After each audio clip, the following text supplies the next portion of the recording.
สิเดียวเห็นผื่นกองฟื้นไตตาลางงูจังอ่างหลักดีในนั่นเมืองบ่เห็นบ่มีไผเห็นแจงแย่งสองล่ำไม่ไผแสนปองบังบอนไหวในนั่นกะเล่าแม่งใจของคนเฮาเดึกตื่นพี่น้องเอ้ยอยากสิซองแนมเห็นน้อเว้นแต่ซ่อมคอยดูลำแย่งทั้งนอก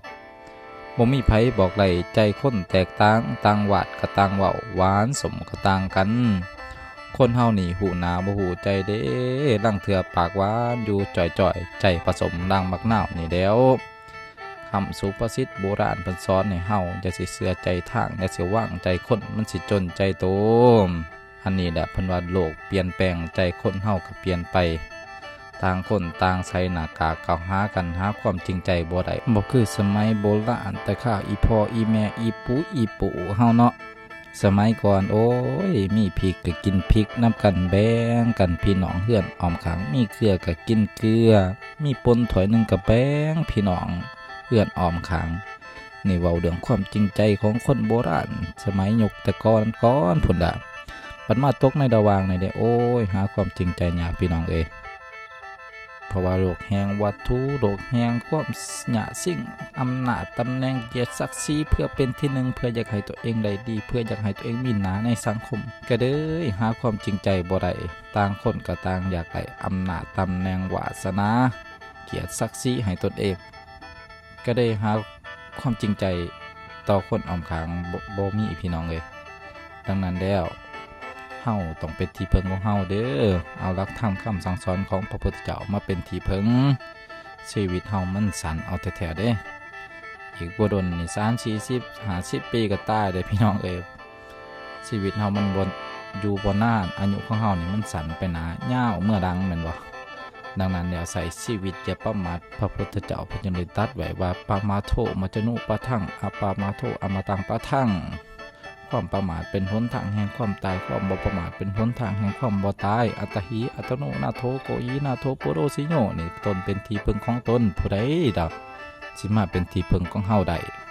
ดังนั้นเดี๋ยวฟ้าวเขาเขียวเขาให้หูจักทุกหูค้นทางออกจากทุกความรุดพ้นออกจากทุกออกจากวัฏสงสารนี่พี่น้องอย่าสิไปดงมันได้กับวัตถุน่ะ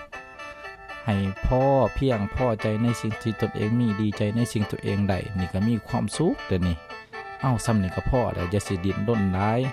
หันมามึงแย่งจิตใจฝึกจิตใจของตัวเองให้มันรุดพ้นออกจากวัฏสงสารออกจากความทุกข์ศาสตร์ของพระพุทธเจ้านี่คือศาสตร์แห่งความรุดพ้นออกจากความทุกข์นี่ให้เฮามาศึกษาฝ่าเขาเขียวเขาให้มันเห็นความเป็นจริงในจิตในใจเฮานี่อย่าสิไปดงอย่าสิไปใส่หน้ากากเขาหาผู้นั้นผู้นี้พาเขาเป็นไปป้าโดกมันเป็นไปให้เฮาหันมา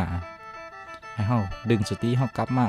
บ่ต้องไปวนบ่ต้องไปแค่นำผู้ใดเด้อเพราะว่าเวลามันสั่นนี่หันมามึงแย่งจิตใจฝึก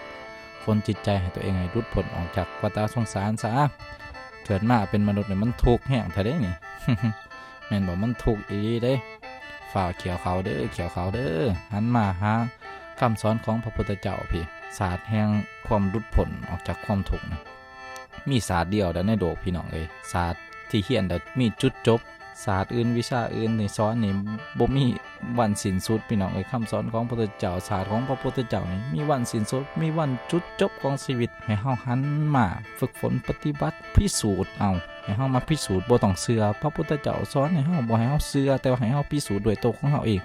ถ้าเฮาพิสูจน์เห็นเฮาจะเข้าใจเฮาจะรู้ได้ว่าคำสอนของพระพุทธเจ้ามีจริงหรือบ่มีจริงให้เฮามาพิสูจน์ด้วยตัวของเฮาเองบ่ให้เชื่อพระพุทธเจ้าเพิ่นบ่ได้สอนให้เฮาเชื่อเพิ่นสอนเฮาพิสูจน์ด้วยตัวของเฮาเองฉะนั้นแล้วให้เฮาหันมาเด้อเวลามันสั่นเอาแต่ชีวิตมันสั่นเอาแต่ได้นี่ขอเจริญพรเท่านี้เด้อพอกันไหมคลิปหน้า